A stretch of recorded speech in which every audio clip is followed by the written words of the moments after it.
is the son of Umar ibn al-Khattab radiyallahu anhu. His name was Abdullah as well, Abdullah ibn Umar ibn al-Khattab. He was born 1 year before prophethood. So he was born just prior to Islam. When his father accepted Islam, he was 1 year old. So he too was a youngster. He grew up as a Muslim, and subhanallah, he was the closest in looks to his father, Umar ibn al-Khattab. People used to miss his father, come to him and just look at him, subhanallah, because he was the closest in looks to his own father, Umar ibn al-Khattab. He too used to follow Muhammad sallallahu alayhi wasallam. He made hijrah to Madinah Munawwara with his father. The day his father announced, I am making hijrah.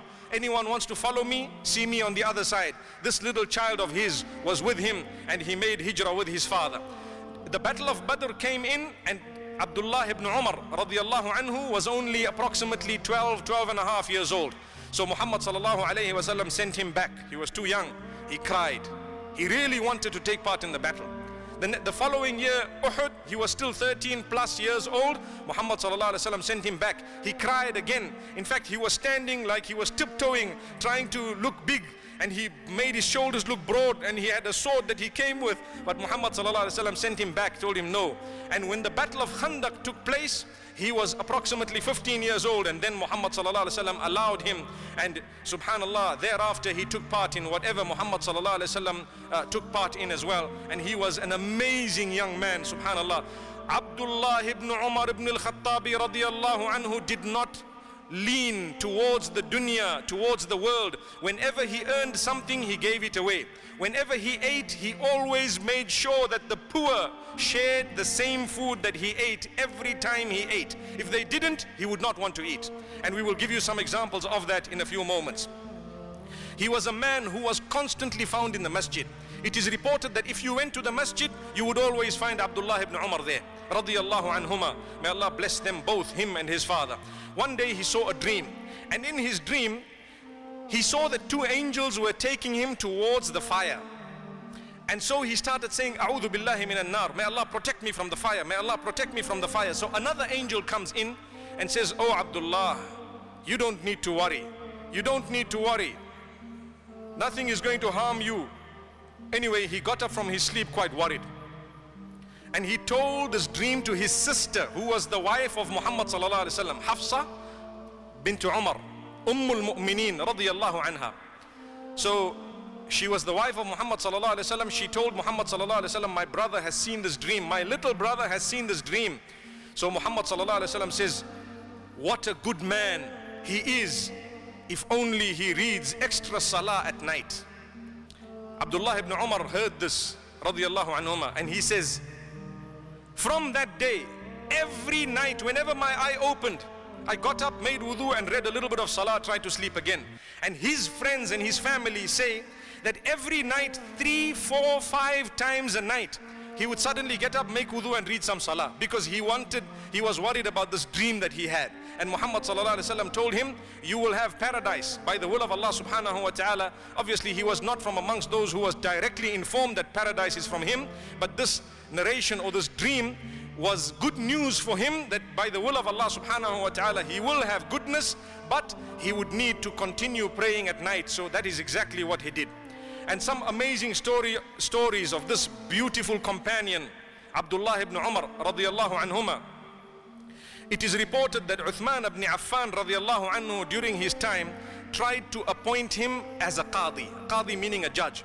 So he refused, because he did not want to be a leader in this world at all. He was so careful of the hadith, he narrated so many hadith of Muhammad sallallahu alaihi wasallam, that he was so careful of the wording. He was one of those whom, if he was not sure of the wording, he would not narrate it. Although the hadith, you're allowed to narrate it with a slightly different wording if you are not 100% sure, for as long as the meaning is not changed. But the Quran, you cannot do that. But he used to do the same as the Quran with the hadith of Muhammad sallallahu alaihi wasallam. So he told Uthman ibn Affan, I don't want to be a judge here. So Uthman ibn Affan told him, you know what, you should be the judge, and we would like you to be the judge.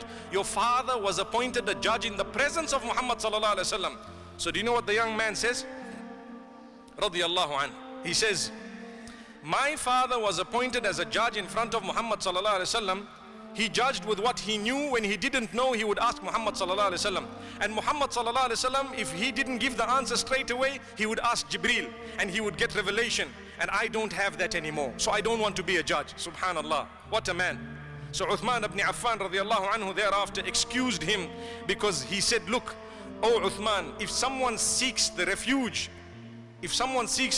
in Allah, surely wouldn't they be granted refuge? Uthman says, yes, they would. He says, well, I seek refuge in Allah from being appointed as a qadi or as an imam. I don't want to be appointed as either one of them. So he was not. Uthman ibn Affan radiallahu anhu acknowledged that, and he gave it to him. He said, okay, that is fine. Then when it came to the confusion between Ali ibn Abi Talib and Muawiyah radiallahu anhuma, may Allah's peace and blessings be upon all of them, some of the companions said, oh Abdullah ibn Umar, we want you to be the Khalif. And he said, I will never ever be the Khalif. How can I be the Khalif? I am just an ordinary Muslim. So they told him, no, you should be a Khalif. Your father was a strong man.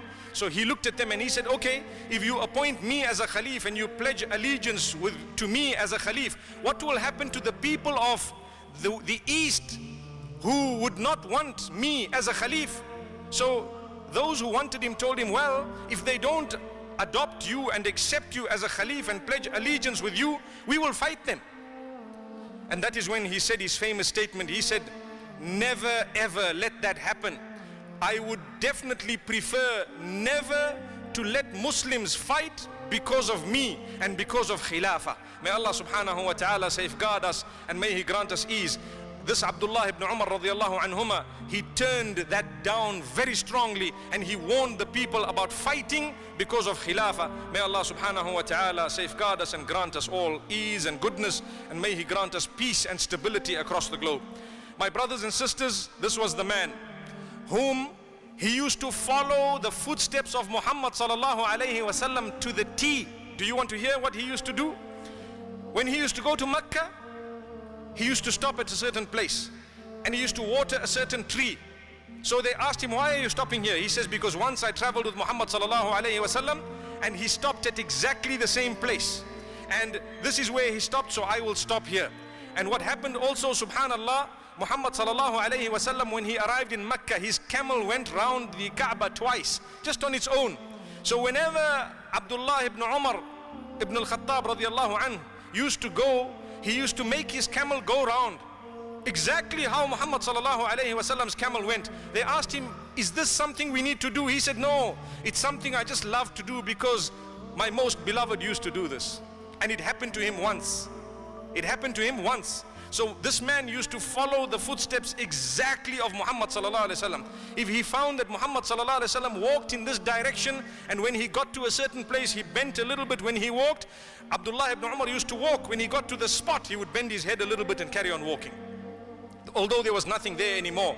But this is the love of Muhammad sallallahu alaihi wasallam that he had.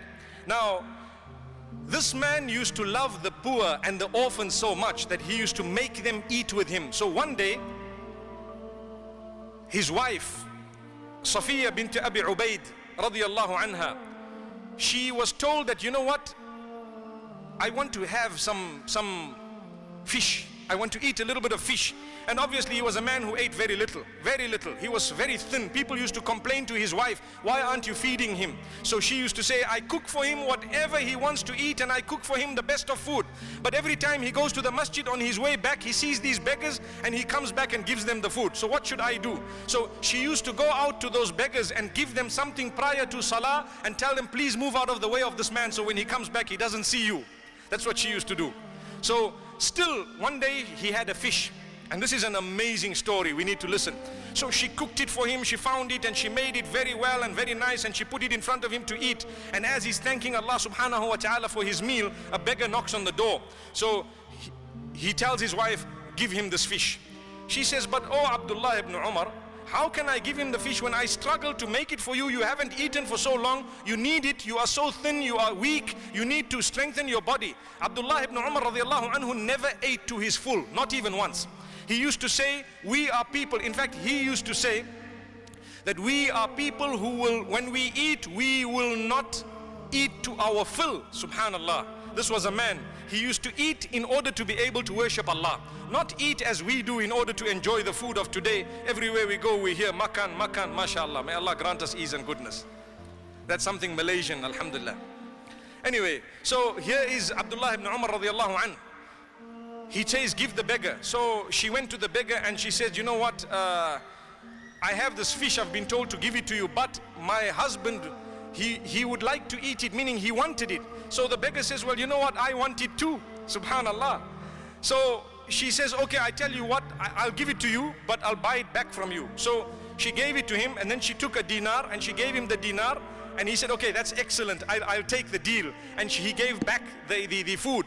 So by that time Abdullah ibn Umar came to the door, and she looked at him and said, you know what, I gave him the food and I bought it back from him, and he's so happy.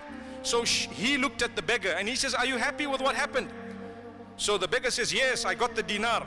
Then he looks at his wife, he says, now you give him the food, because now it's a charity. Subhanallah. And he made sure that that fish was given away. Allahu Akbar. Even though he wanted it so much. May Allah subhanahu wa ta'ala grant us ease and goodness, and make us people who don't live to eat, but rather we eat to live. So this was the man. It is important for me to mention a few more stories of this man. Abdullah ibn Dinar radiallahu anhu says that one day we went out with Abdullah ibn Umar for Umrah radiallahu anhuma. And on the road we saw a shepherd, and the shepherd had quite a lot of sheep with him. And Abdullah ibn Umar, he was such a kind man, and he loved pious people and good people, honest, upright people. So he looked at the shepherd and he says, oh shepherd, give us one of your sheep, and just tell your boss that, you know what, a wolf came and ate it. So the shepherd looked at him and says, Abdullah ibn Umar, he says, what answer will I give Allah subhanahu wa ta'ala? My boss, I can tell him anything. What about Allah? I can't cheat him. So Abdullah ibn Umar was so touched by this that later on he bought the slave, and he bought all those sheep, and he freed the slave and gave him all the sheep which he owned. Subhanallah. This story has repeated itself recently. If you'd like to Google the story of a Sudanese shepherd, just Google it, you will find it inshallah. In fact, on YouTube you will find the story. Something very similar to this story that happened at the time of Abdullah ibn Umar repeated itself last year in Saudi Arabia. May Allah subhanahu wa ta'ala grant us all goodness and ease, and make us honest. Consciousness of Allah at the time when no one is watching besides Allah subhanahu wa ta'ala. Another quick story of this man. Once he was given 20,000 coins, and he distributed them straight away. Like I told you, he didn't want to keep them. So when he finished distributing them, some people came and said, do you still have anything you're giving? He said, no, I don't, but hang on.